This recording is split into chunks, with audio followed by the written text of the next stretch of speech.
Have you ever looked around and wondered, when did I become invisible to the people I love the most?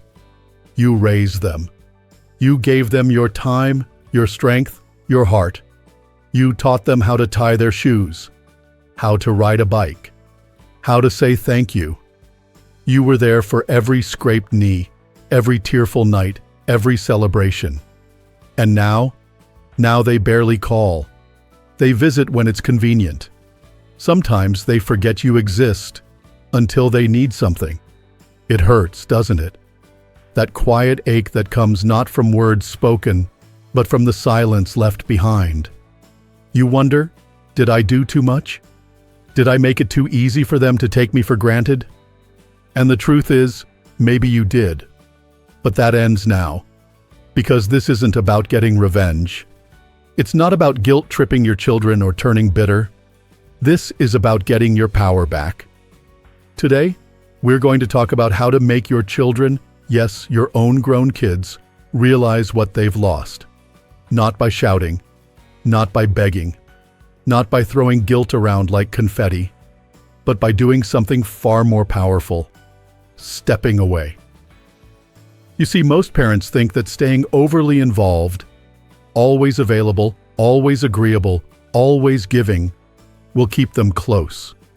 But it often does the opposite.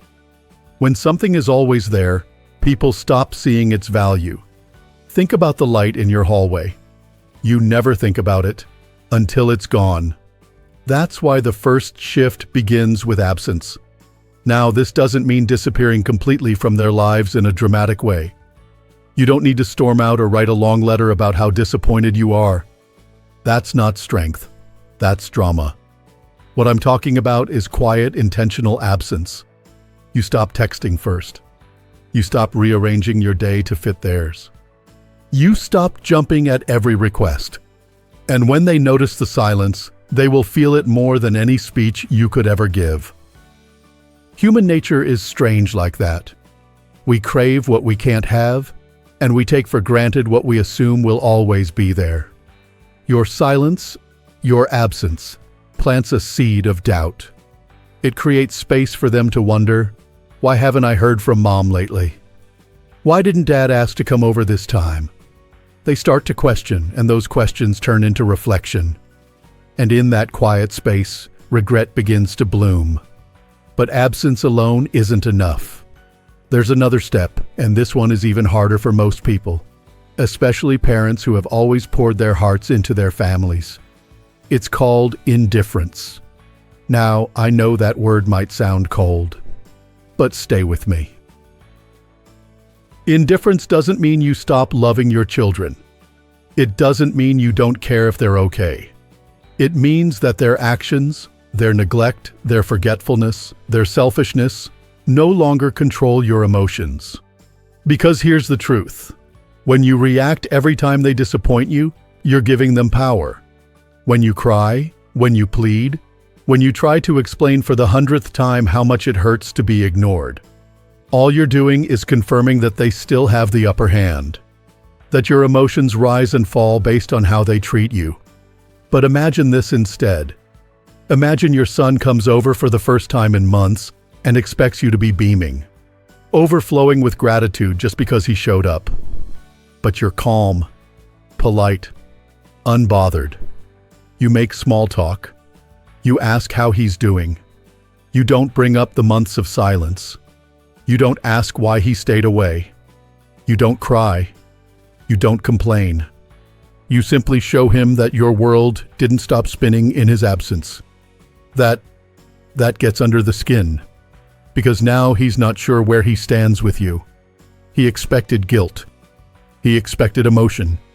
Instead, he gets grace and distance. And in that distance, he starts to feel the weight of your absence more deeply than any lecture could ever deliver.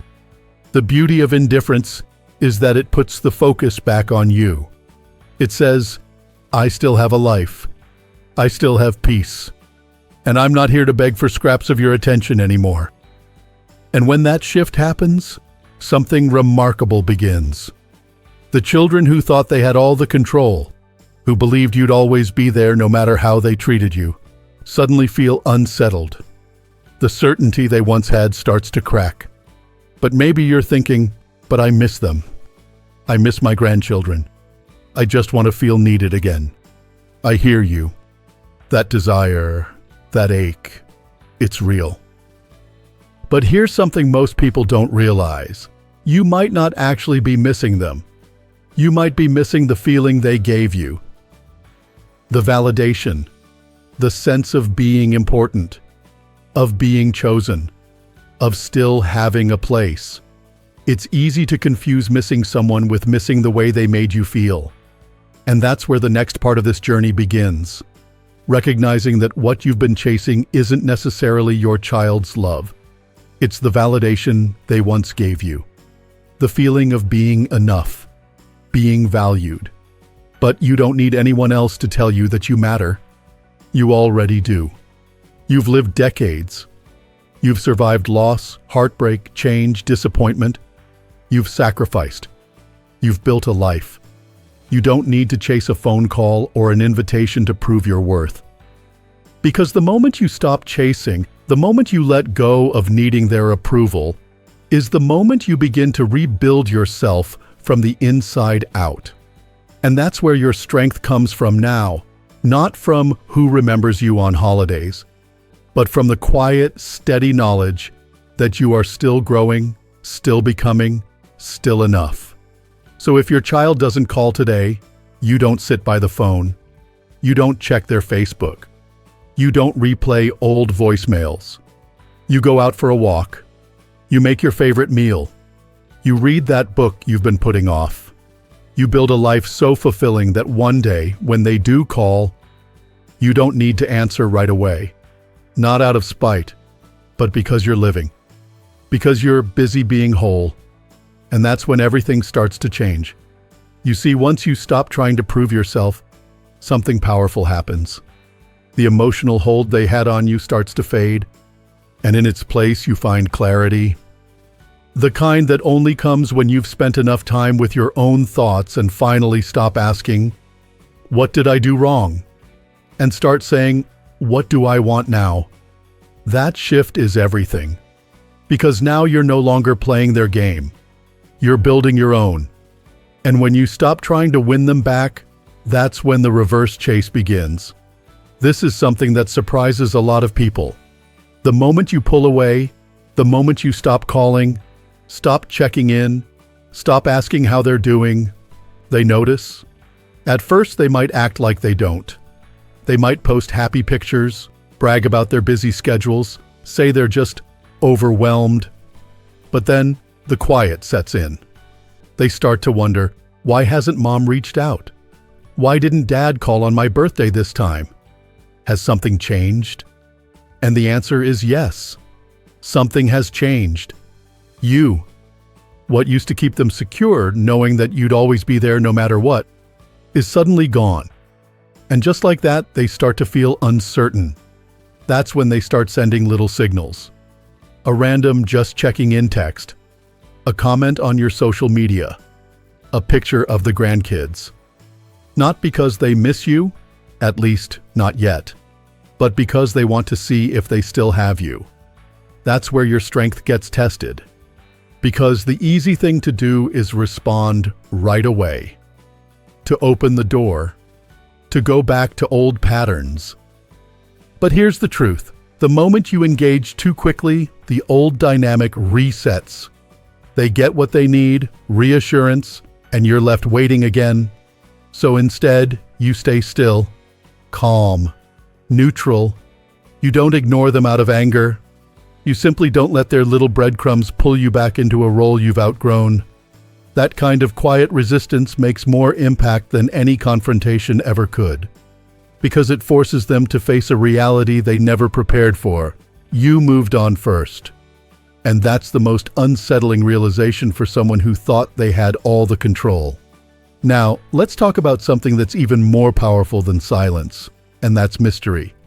See, people will always fill in the blanks with their imagination. That's just how our minds work.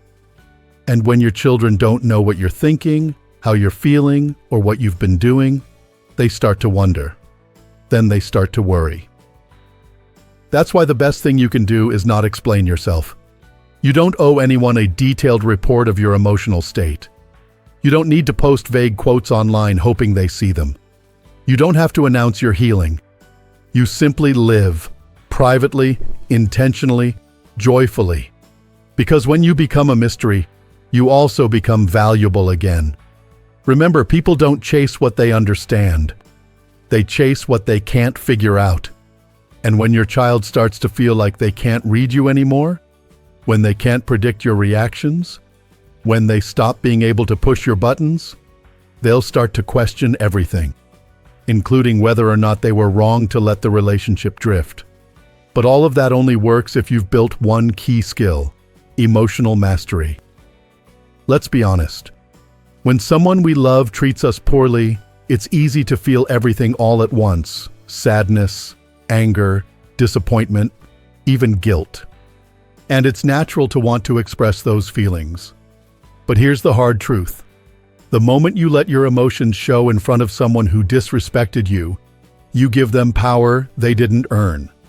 So what does emotional mastery look like in real life? It looks like holding your head high when you run into them unexpectedly. It looks like not needing to correct the narrative they've created about you. It looks like not flinching when they make a joke that used to sting. It looks like smiling, not because everything is perfect, but because you're finally in control of your own peace. And yes, they will test you. They might try to push your buttons, say something to spark a reaction, or act overly friendly just to see if they still have that old influence. But the secret is this: when you react with calm and certainty, you're not just showing strength, you're showing growth. You've become someone new, someone they didn't expect, someone they no longer understand. And when that version of you shows up again, face to face, it's time to deliver what I call the cold shoulder with warmth. No need for harsh words, no dramatic tension. You don't have to pretend to be angry or hurt. You just greet them as you would anyone else, with courtesy, with a smile, and with healthy distance. You show them that you're not bitter, but you're also not available like before. It's not punishment. It's a boundary. One they didn't think you could ever build. And that is what leaves the biggest mark. Because now, instead of feeling like they can come back whenever they choose, they're faced with a reality they never prepared for. They may not be able to come back at all. And that's when the deepest kind of regret begins. It's not about guilt or revenge. It's about respect. It's about showing them, without saying a word, that they lost something valuable, and that it might be too late to get it back. This is what true change looks like.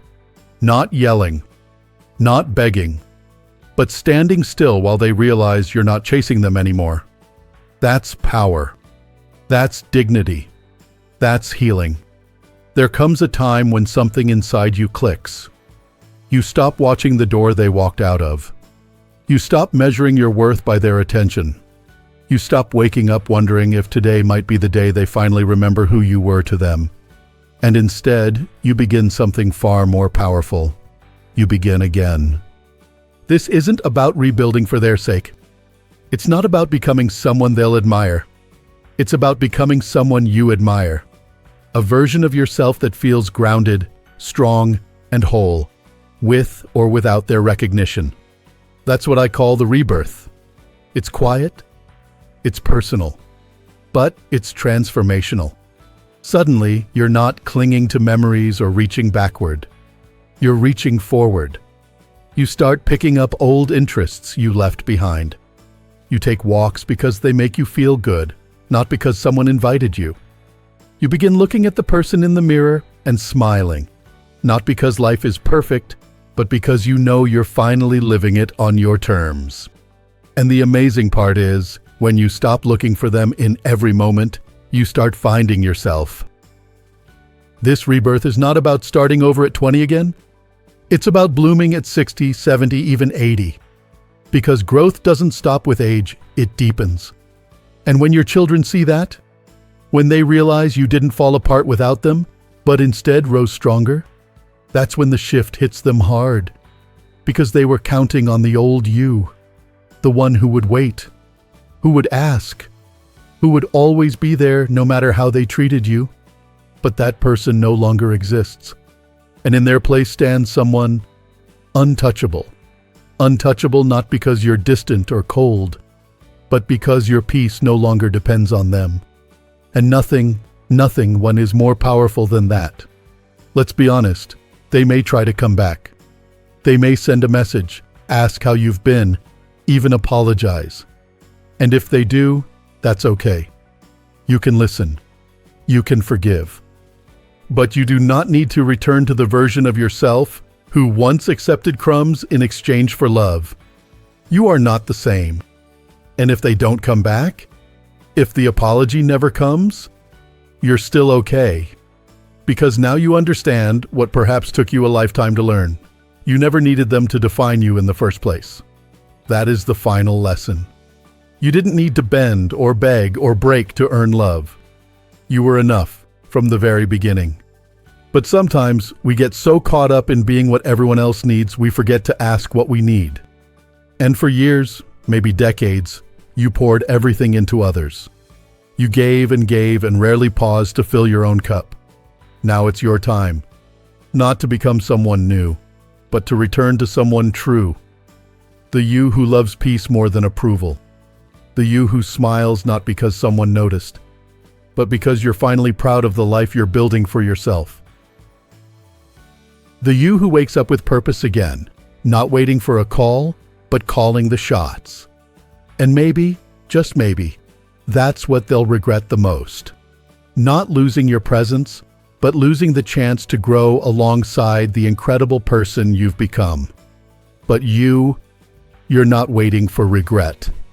You're walking forward, stronger, wiser, untouchable. If this message spoke to something deep inside you, I want you to take a moment right now and remind yourself of this truth. You are not broken. You are not forgotten. You are not too old to be powerful, respected, or joyful. You are just getting started. Now, I'd love to hear from you. Have you experienced something like this with your children or someone close to you? How did you reclaim your strength? Share your story in the comments below. Your words might be exactly what someone else needs to hear today. And if this video helped you feel seen, supported, or inspired, please take a second to click the like button. It really does help more people find this message. Make sure to subscribe to Strong Elderly Life and turn on the notification bell, so you never miss a new video designed to uplift and empower you, because you deserve that and more. Thank you for spending this time with me. Here's to living your truth, standing in your power, and showing the world that the second half of life might just be the best part. You've got this.